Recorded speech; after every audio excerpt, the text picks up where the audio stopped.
Hello and welcome to The Independent Pianist. I'm your host, Cole Anderson. We are looking at one of the supreme masterworks of 19th century piano music today. This is, of course, the Barcarolle Opus 60 by Frédéric Chopin. In a way, it's rather unfortunate that Chopin gave his pieces titles like Barcarolle or Nocturne or Prelude or so forth, since these are titles that could easily be associated with mere salon music. But you shouldn't be fooled by that. This is one of the great large-scale works written in the 19th century. It's an unbelievable feat of imagination and craftsmanship, and one of those pieces that always feels like it's over too soon. The Barcarolle as a genre was already very famous and popular when Chopin turned his attention to it. For the pianist, the most famous examples up to that time were probably the so-called Venetian gondola songs from Felix Mendelssohn's Songs Without Words, which Chopin actually knew and liked. This was pretty extraordinary because he wasn't generally a fan of Mendelssohn's music or any of his contemporaries' music, but he actually liked the Songs Without Words and gave them to his students sometimes to play. However, the true wellspring of this piece undoubtedly was Chopin's lifelong love of Italian bel canto opera, particularly Bellini. I don't know of a Barcarolle specifically by Bellini, but the duet style and the extraordinary long melodic lines seem perfectly in keeping with the inspiration for this piece, as does the extraordinarily moving emotional content. It seems to me to be a celebration of life and passion for life and love. This is one of those pieces which always gives me a very powerful and kind of spooky sensation, in a good way, of bringing me very close to the spirit of Chopin as a human being. I get such a vivid impression of what he was really like in his innermost feelings and desires. The work is obviously a love song. The main theme is a gorgeous duet in Italian operatic style, doubled in thirds. It's a classic Italian duet format.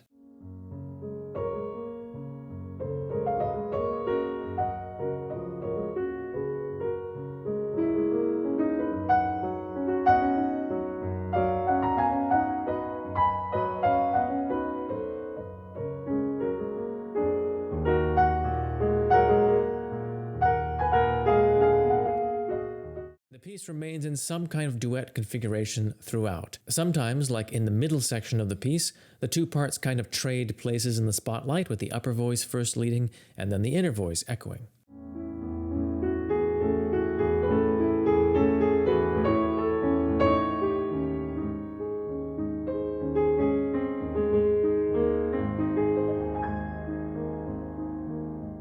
Sometimes it even seems like there's a third voice which enters in the tenor to accompany the upper two voices. Of course, on the piano, Chopin can conjure up as many voices as he wants to and is not constricted by any kind of physical limitations.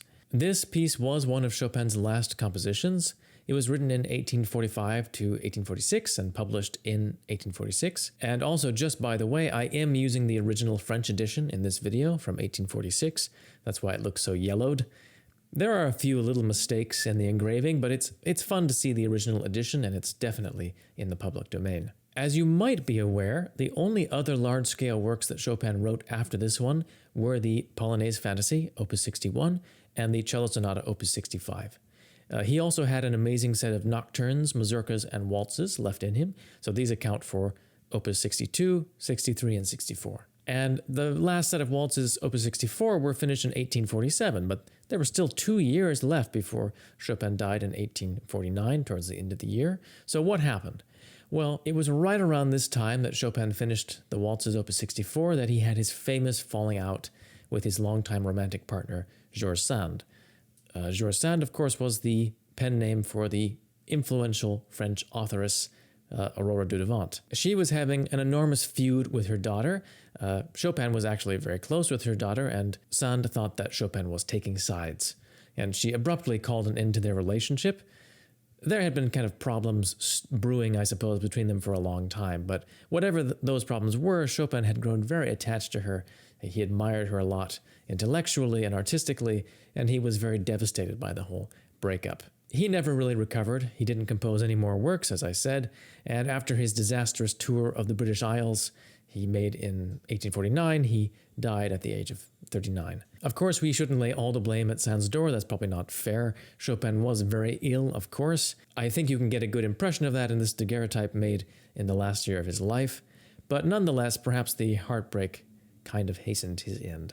From that perspective, it makes this piece with its generous outpouring of romantic fervor seem all the more poignant and, indeed, rather miraculous. So now I'm going to get down to the music itself, and I do apologize for the layman out there. I'm going to get fairly technical in this part of the video, so don't be worried if you feel lost. In fact, if you get tired of this, just skip ahead to listen to the complete performance.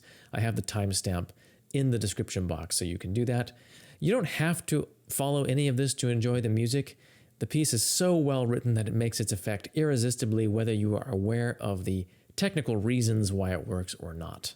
But for those of you who want to get into the analysis more deeply, the overall form of this piece, as I mentioned, is very unique, and Chopin had kind of a knack for this. At the time, and for many generations afterwards, critics didn't really understand Chopin's structural genius. His large-scale works, like his sonatas, don't look like other sonatas, whether those are sonatas by Beethoven, Mozart, or Haydn, or sonatas by his contemporaries like Brahms or Schumann or Mendelssohn. In fact, Chopin's two mature sonatas were usually dismissed as being aberrations. Even Schumann did this for the B-flat minor sonata. However, these works are actually extremely effective, and they show a very unique approach to the whole idea of a sonata. They really hang together very, very well. I always say that the test of this is that they seem much shorter than their actual playing time. Even more astonishing are his large-scale works which have no precedent. So in particular, I would single out the four ballades, the Polonaise Fantasy, the Fantasy in F, and this piece, the Barcarolle. And in essence, this piece is a fantasy in all but name. There's a very clear kind of synthesis of disparate elements that Chopin seems to be seeking throughout. The basic outline could be seen as somewhat of a ternary form, like an ABA, almost like a barcarolle with a trio section, like a minuet in trio. However, there are so many subtle interconnections between the sections and inspired transitional material that just seems to grow out of the main themes that this simple skeleton is really hardly visible. I don't think you could really call it a ternary form piece. So I'm going to parse it a little bit, since I think for anyone trying to learn this piece, one of the hardest things is just understanding this marvelous form. And if you do understand the form, it really helps you to find the right tempos and the right way of connecting everything together. So after a very brief introduction, we have the main barcarolle theme. This theme is basically written in a very common form. It's written in a rounded binary form, akin to the form used for minuets or scherzos in Beethoven, Mozart, or Haydn sonatas. This is not so obvious unless you know the signs, because Chopin has completely done away with the usual repeats of each half of the binary form. But if you repeated measures 5 through 16 and then 17 through 34, it becomes way more obvious that Chopin is indeed using this standard formal idea. So this whole opening section is like a little separate piece. It's perfectly harmonically closed, it starts and ends in F sharp major, and Chopin bases his accompaniment for this little piece on two ostinato ideas. This opening one,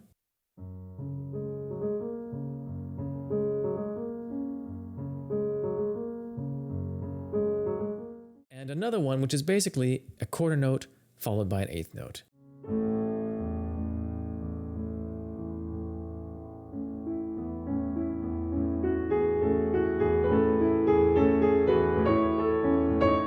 I've named these two ostinatos in my analysis ostinato 1 and ostinato 2.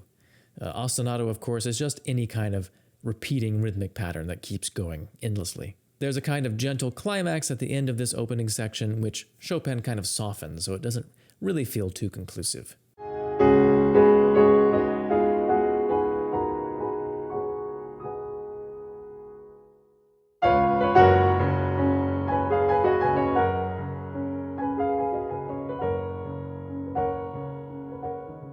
Next, Chopin wanders into F sharp minor, and he writes a very fascinating transition, which is ostensibly in one line. So here's what it sounds like.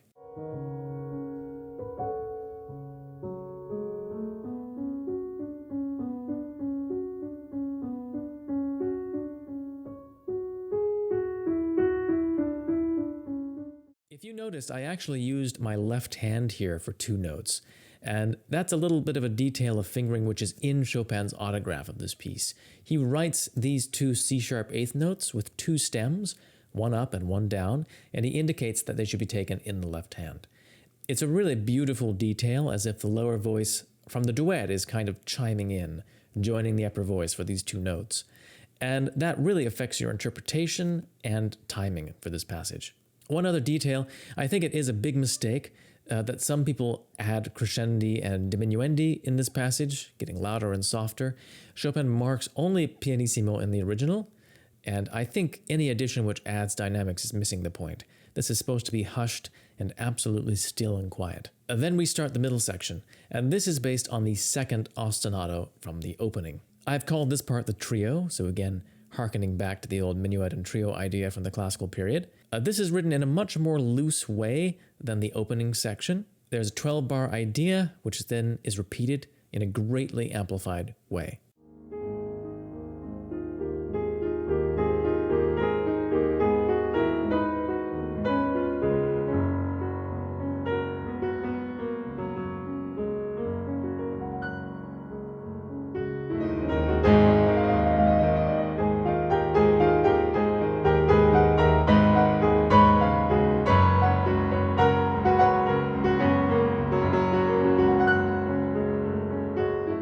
So the trio section is in two parts. That's the first part.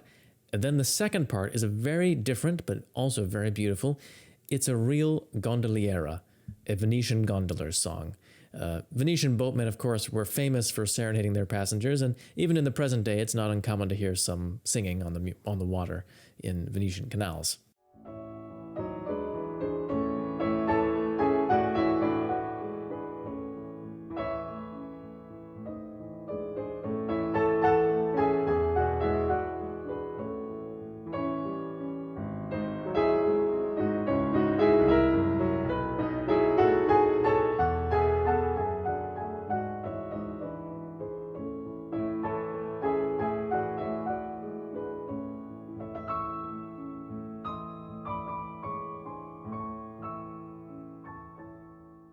Just by the way, I see a marked resemblance between this gondoliera and the one by Franz Liszt from Venezia in Napoli. They have the same rhythmic patterns and everything.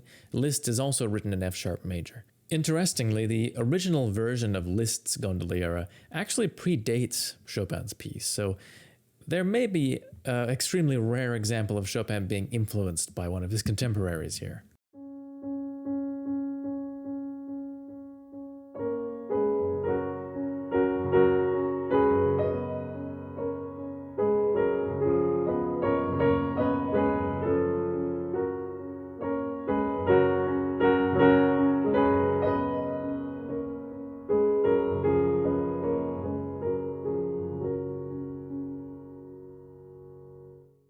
After this gondoliera ends, we get something totally new, but something which is still connected to what came before by the second ostinato pattern in the left hand. Here it sounds almost like a heartbeat.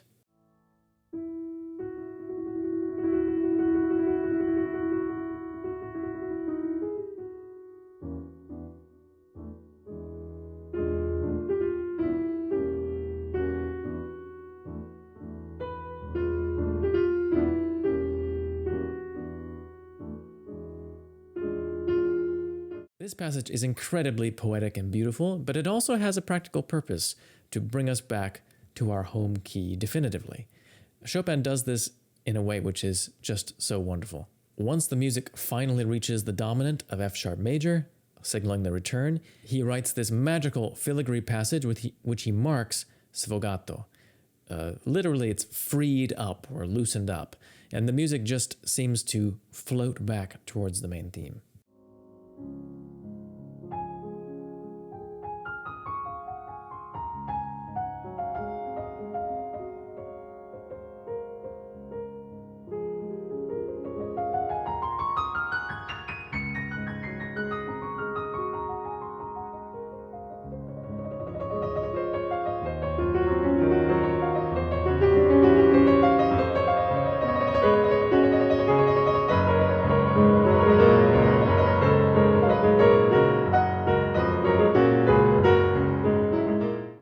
There is a brief recap of the main theme. This time, the climax that I played before, which was kind of softened at the first time, is reached in a blaze of glory, And there's a surprise, because when he reaches the climax, it does not continue on with the opening Barcarolle theme, but instead he switches abruptly to the gondoliera from the trio. And this bursts out fortissimo, and it's transposed now into F sharp major. It's an incredible moment. I won't waste words, I'll just play it for you.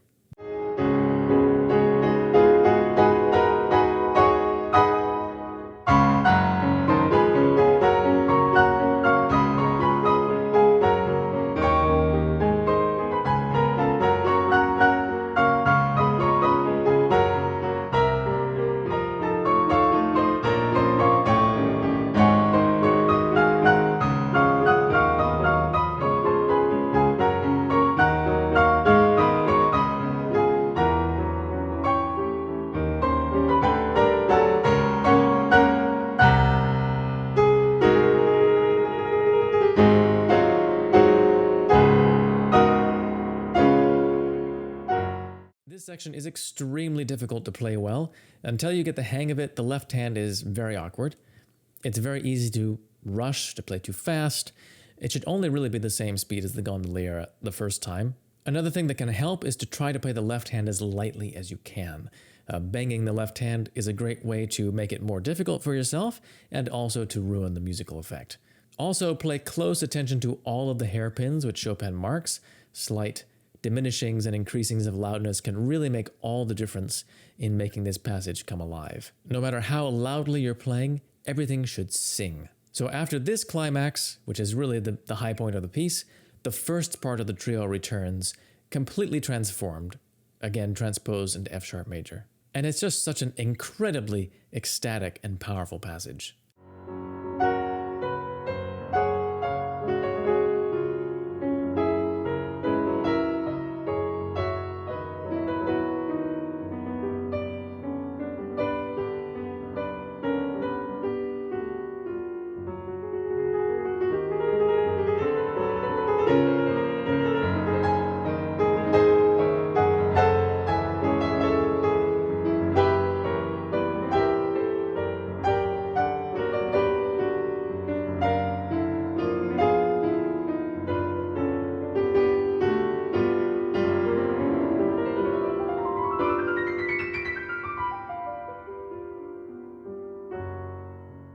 So you can see, as I mentioned before, Chopin is synthesizing all these disparate elements.